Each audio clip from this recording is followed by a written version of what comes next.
I'm going to go ahead and introduce the Northwest Coast Native Art Hands-On Project.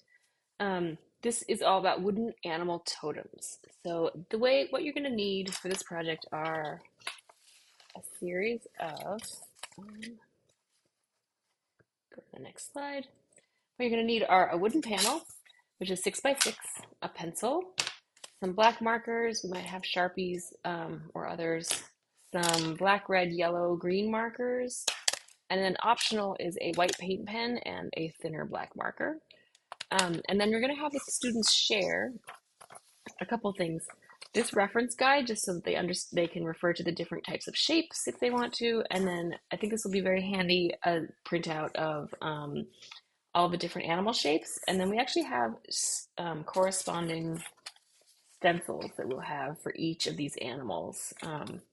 And so we will have these available for the students to use. They can share them. We won't have enough for everybody to have their own, but they only need it for a second to trace it. So hopefully it will be just fine. So what we're going to do first, as always, is, oh yeah, so these are the animals we'll have available is the next step in the slide. So we'll have all these ones and they can kind of tell, they're a little hard to abstract, they're abstracted out. So it's a cat head, a wolf, an otter, um, a salmon, an eagle, and a bear. And they can follow these as examples. I think this will be handy to follow as examples in case it's hard to kind of capture the negative and positive space. But they're free to do whatever they want. Really, the main thing is just to have fun.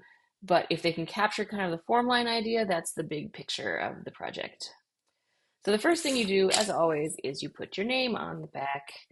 So we're going to have name, their first name, last name if possible, and then the teacher's name.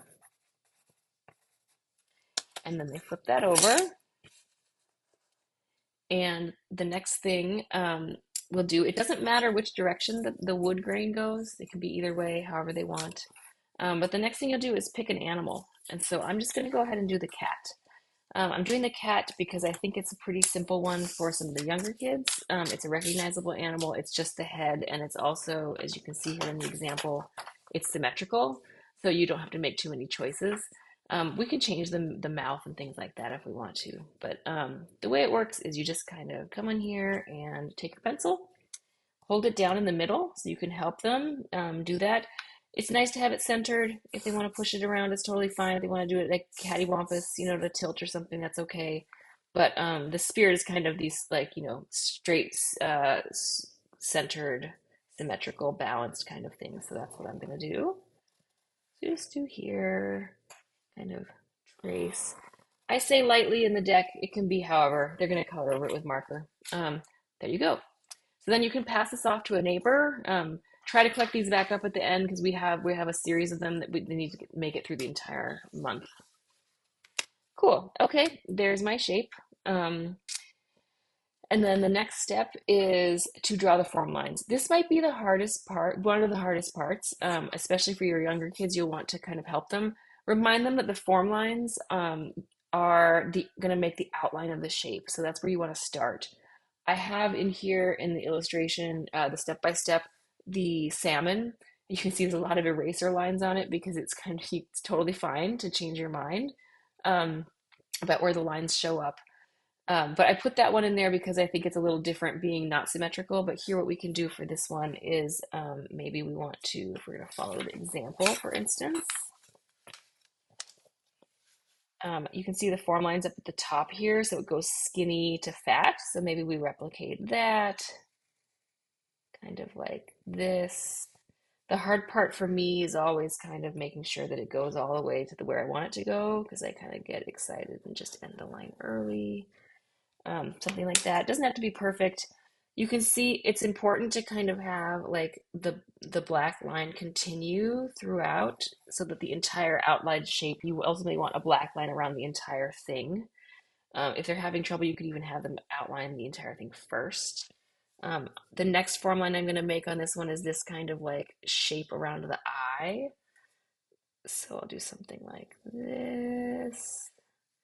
Maybe I'm going to have it come up and around.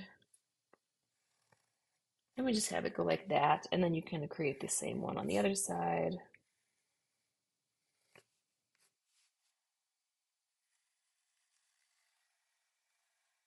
It's really just about making these like big fat lines and then they get skinny. Um, so we'll just do that for now, and then you can kind of just keep the shapes going however you want.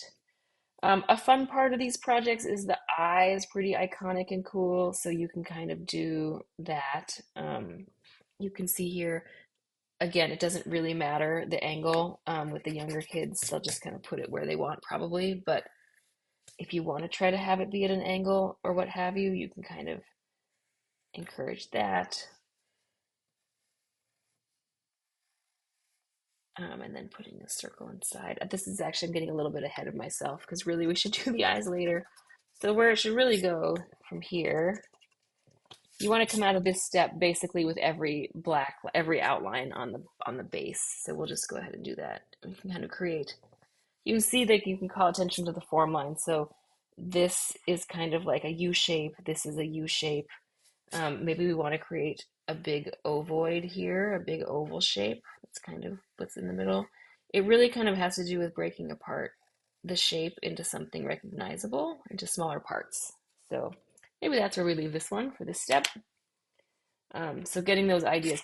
This is where it gets a little tricky is I've drawn all these lines. Now I have to kind of remember which ones I wanted to have be black. So if you want, they can start, thinking about that. But the next step is really between, you see the difference between these two. There's just filling in the additional details. So you can add in the eyes at this point.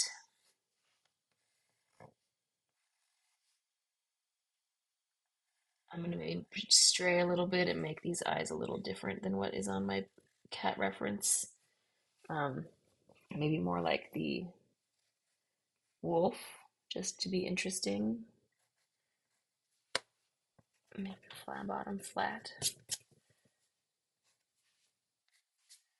Um, and then here, I think maybe we'll do, I'll just go ahead and copy a lot of what they have.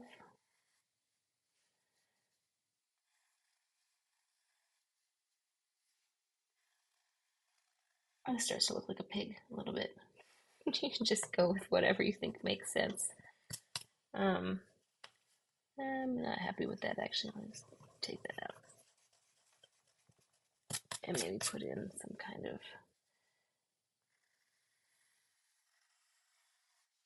teeth or something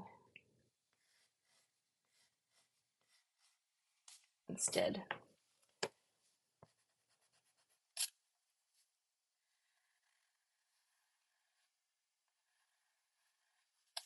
Oh, angry cat. That's fine. um, Another thing to notice, you just kind of see you can keep adding and adding. So like I'm gonna put this in here. So you just go around as you're helping your students ask if there's any other shapes they can put in or want to put in. It can be a little tricky. I think some fun is like putting in little shapes like this. Yeah, but that's good.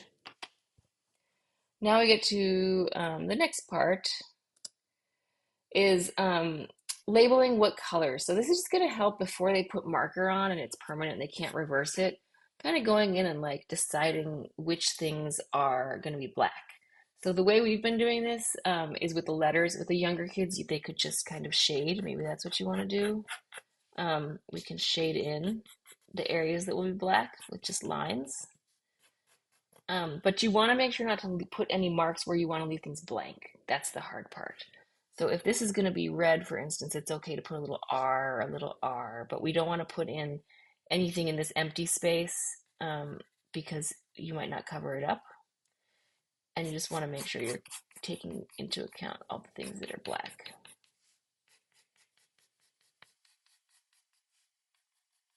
And they can be conservative. They can just start with kind of a simple thing. I'm gonna do a shape here so that this is gonna probably encourage them to, there might be an opportunity to like erase and add in new stuff because some of the shapes just won't work. They might not have thought all the way through how it's going to show up I certainly have not entirely. You can kind of see I'm struggling here with some weird, weird shapes, but it's good enough. It's totally fine to just kind of invent it as you go.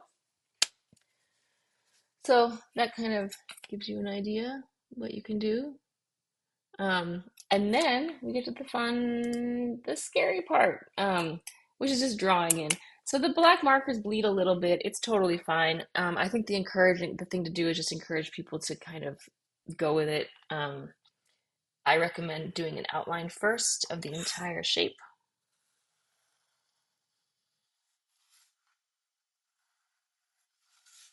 So something like this.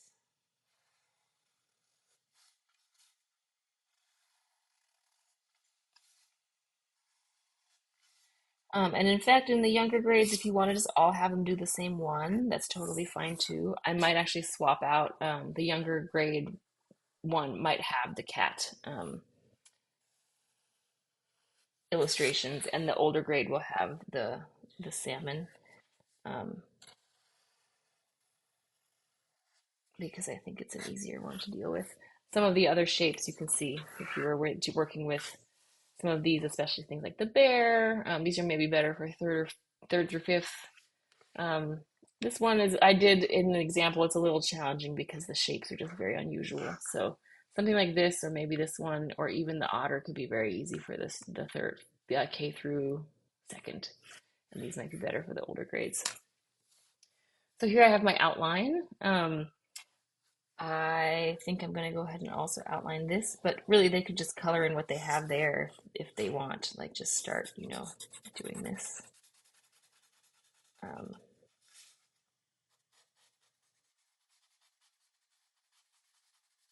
cool.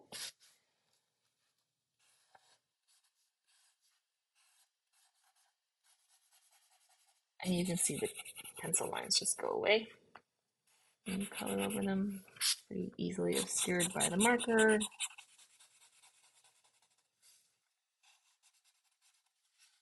Cool. Um, I know I want these shapes to be black, so I'm going to go ahead and outline them too. What you don't really want them to do is outline every shape black. So if I want these to be red, for instance, these like trigony shape or these like U shapes here, I'm not going to outline them because you can notice in the native art examples, it's kind of a thing to have like a white space and the color is on its own without an outline. There's no outline around the colored spots usually. So you want to kind of just take it one step at a time, color in a shape, commit to the black shape, and then you can add in the other colors later. Or if they know right away they want that to be red, they can color it in red right now. That's fine. Especially if it helps them remember that. What we're not looking for, if you can avoid it, is just like the whole thing being red or yellow or green with no black. The black is kind of the iconic outline part. That's going to give you the real look of the form line art. So I do that. I think it is really handy to do the shading. Maybe that's something we should update this deck to reflect. This is where it gets weird. I made some strange choices here, but I'm going to live with them and see what happens.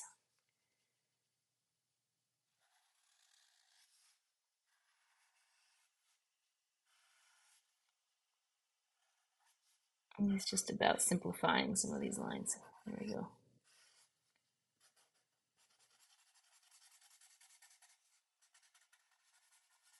Color it in.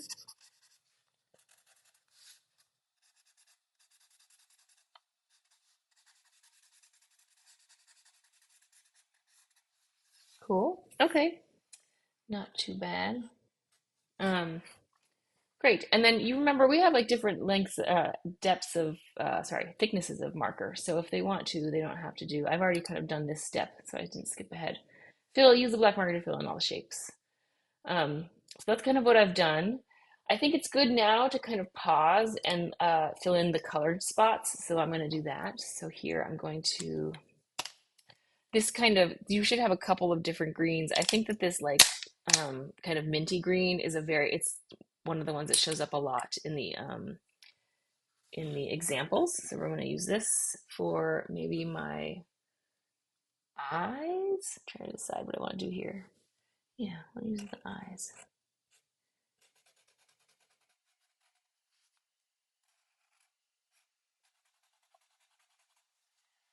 And then I think I'll use the red for the ears.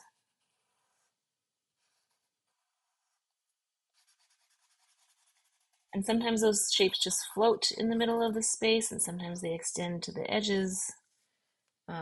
Totally up to them, however they want to do it.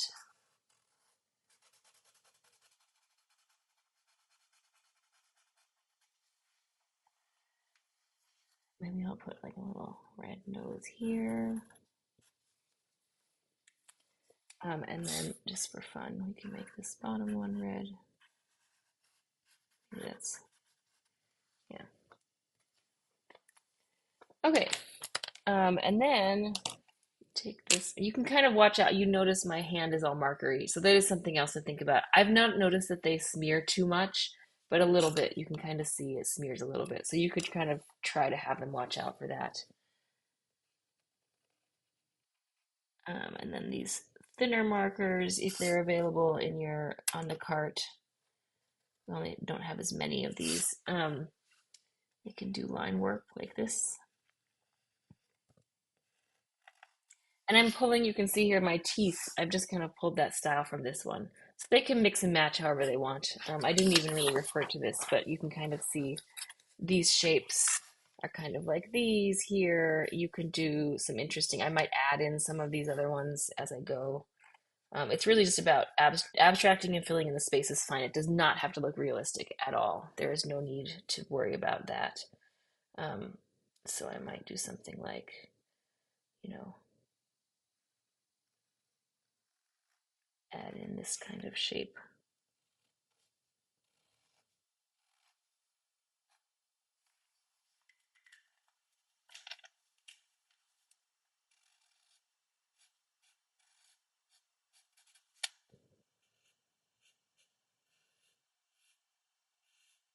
And I haven't covered in these circles.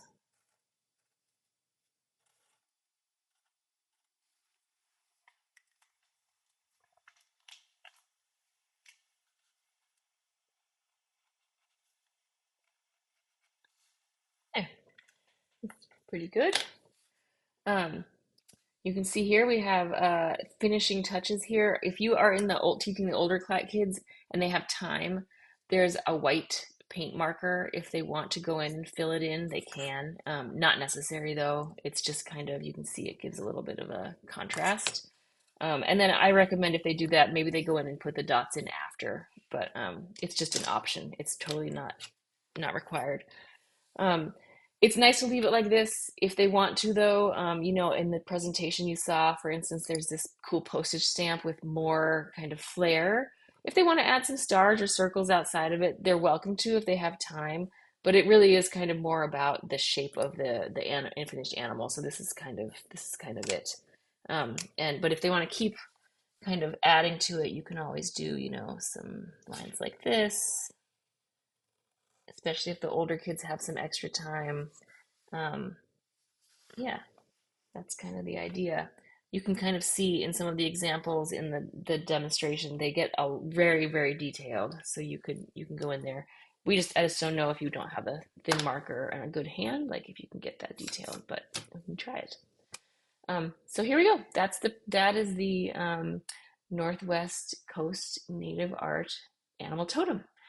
And if you go ahead and put their name and everything on the back and then pile them up, we can take them back to the the prep room, and we'll get them sorted and hung up in a cool way in the hallway next month, and maybe even in the library.